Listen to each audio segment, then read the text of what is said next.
Mga kabisnes naming minamahal, makikisuyo po kami. Naglalambing po kami sa inyo. Kung maaari po sana ay pakisuportahan natin Taong Gala. Pakisuportahan po natin Taong Gala. Analisa Reality Vlog. Analisa Reality Vlog. Anime Reactors TV. Anime Reactors TV. Alminda Cariaga Mix Vlog. Alminda Cariaga Mix Vlog. Ma'am Fleurs Channel. Ma'am Fleurs Channel. Densyak TV. Densyak TV. PLC Katangay Vlog.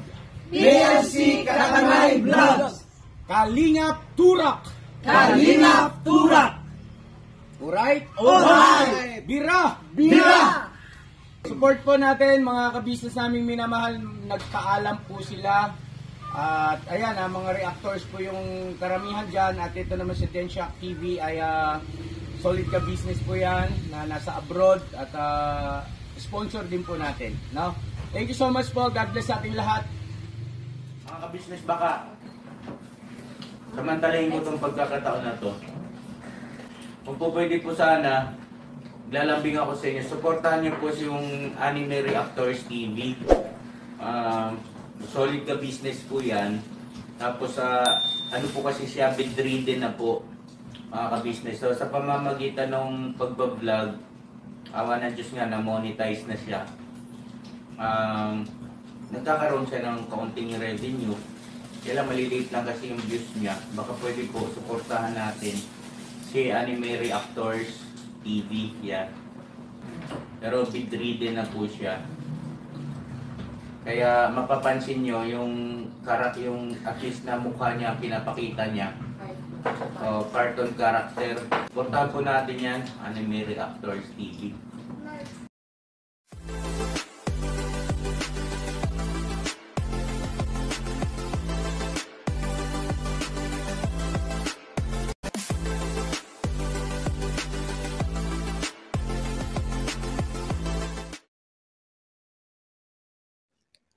Hello guys, mapagpalang araw po sa ating lahat. Narito pong muli ang inyong lingkod, Anime Reactors TV. At sa mga hindi pa po nakaka-subscribe dyan sa aking munting channel, ay baka pwede naman pong makipindot na po na subscribe button. At makilike and share na rin po ng aking mga video. At patuloy din po natin suportahan ang Mag-amang Ka-Business Official at Papa Dins TV. At ganun din po yung kanilang second YouTube channel na Ka-Business Family, na kung saan ay ang 3M nga po ng Ka-Business Family ang nagbablog dito. Yan, panibagong araw, panibagong reaction ulit tayo guys. At for today's video po ay gawan po natin ang reaction itong bagong namumuong tambalan sa Ka-Business Family.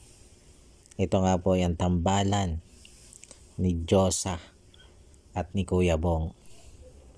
Sa ngayon guys ay ang tambalang Josa at Kuya Bong ay pampagood vibes pa lang ng Ka-Business Family. At hindi pa natin masasabing talagang tambalan na ito nitong dalawang ito. Baga niloloko-loko pa lang nila ka-business itong si Josa nga at itong si Kuya Bong. Kumbaga gusto ko lang reaksyonan itong isang vlog ni ka-business na pinagtambal nga itong si Josa at si Kuya Bong. At dahil mukhang paboritong pelikula nitong si Josa, ang Titanic, ay naging mala Titanic ang tema nitong kulitan nga nitong sila Kuya Bong at Josa, na syempre ay pinamunuan ng ating mahal na pinunong si ka-business. Para nga pala po sa kalaman ng mga bago pang nakakapanood dito kay Josa, itong si Josa guys ay isa sa beneficiary nitong si Papa Dins, na natagpuan niya dito sa Bulacan na nangangalakal. At nung samahan ito nila Papa Dins dun sa bahay nila, ay dito ay nalaman nila Papa Dins na itong si Josa ay may depression. At nito nga lang nakaraan ay ipina-check up ito ni Papa Dins sa isang psychiatrist. At yun, napanood naman natin kung ano yung findings ng psychiatrist dito. Na nakita nga na itong si Josa ay meron niyang depression. At ayon nga po sa psychiatrist, ay naging sanhi ng depression itong si Josa ay ang pagkabigo nito sa pag-ibig. Kumbaga ay ikinulong nito ang kanyang sarili sa mundo ng alaala ng kanyang ex-boyfriend. Hiniwalayan kasi itong si Josa ng kanyang dating boyfriend. At may plano na nga silang magpakasal noon. At ang nangyari ay hindi sumipot itong lalaki. Bigla na lang nawala nang walang paalam. At doon na nagsimula ang unti-unting pagka-depress nitong si Josa. Pero kung mapapansin naman natin guys, ay hindi ito ganun kalala ang naging depression nitong si Josa.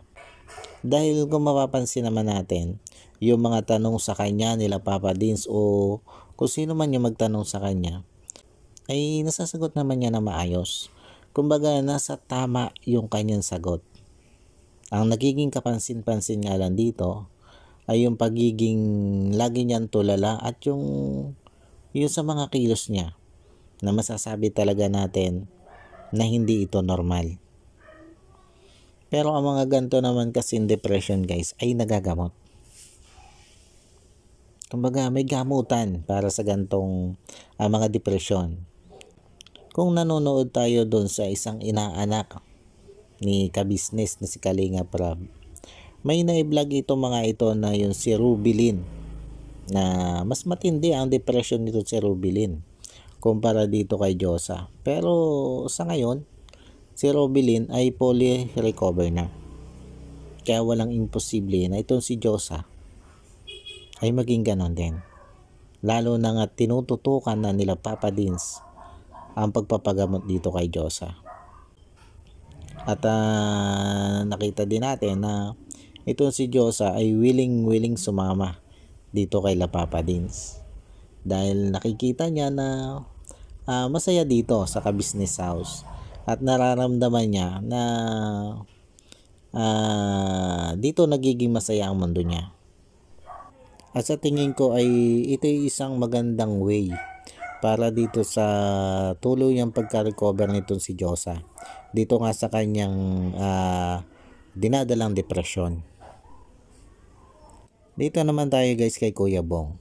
Kumbaga ipagmamatch lang natin itong si Kuya Bong kung ano ba yung pagkakapareho nitong dalawang ito. At ito naman si Kuya Bong guys ay siguro naman halos lahat tayo ay nasubaybayan na ang buhay nitong si Kuya Bong. Kumbaga wala na siguro sa atin dito na hindi nakakaalam sa nakaraan nitong si Kuya Bong.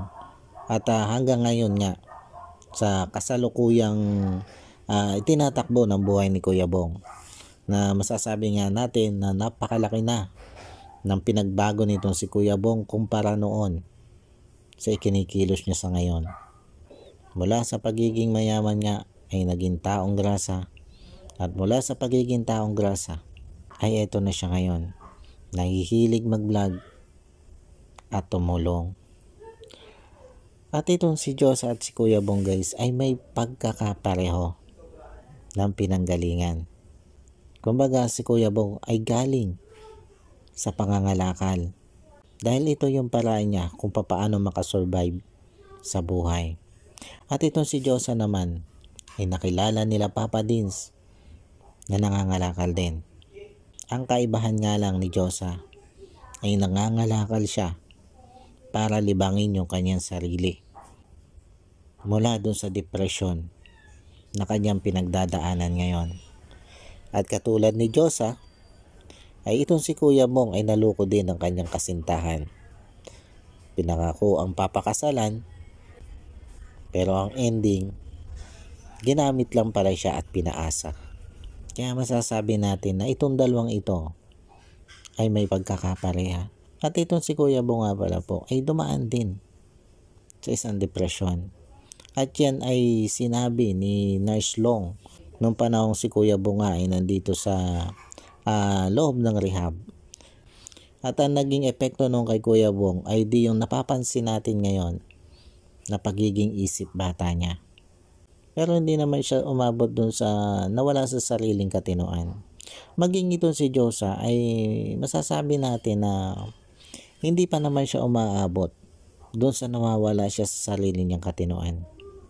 Kumbaga, nagiging iba lang yung behavior niya. Kaya masasabi natin na hindi siya normal mag-isip. Yun lang yung nakikita natin dito kay Diyosa. At kay Kuya Bong naman, ang nakikita natin ay yung pagiging isip bata niya o pagiging atrasado ng kanyang maturity. Kaya sa tingin ko, dahil nga pinapagamot nito sila Papa Dins, itong si Diyosa, pag umaling ito, masasabi kong kung magkakagustuhan ang dalawang ito, ay talaga namang match na match itong dalawang to. Dahil pareho naman silang mabait. Pareho silang straight to the point kung sumagot. Walang paligoy-ligoy. O masasabi natin na prangka. Kung si Kuya Bong ay prangka, nakita naman natin na ganun din itong si Diyosa. Kaya bagay na bagay talaga sila guys. At kayo guys, ano sa palagay nyo? Ano sa tingin nyo? Kung kayo yung tatanungin, tingin nyo ba bagay na magkatuluyan itong si Kuya Bong at si Diyosa? Dito sa naging vlog nila ka-business tungkol dito kay Diyosa at Kuya Bong na mala Titanic ang dating. Nakita natin dito na may chemistry itong dalawang to. Nakakatuwa silang tingnan. Nakakatuwa yung tandem nila. Lalo na nga nung umeksena silang mala Titanic. Talaga namang marami sa atin ang kinilig dito.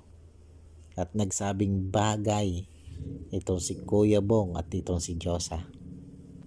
Kaya lang, hindi talaga maiwasan yung mga nagsasabi na wag i-partner ito si Kuya Bong sa katulad ni Diyosa na may diferensya din sa pag-iisip.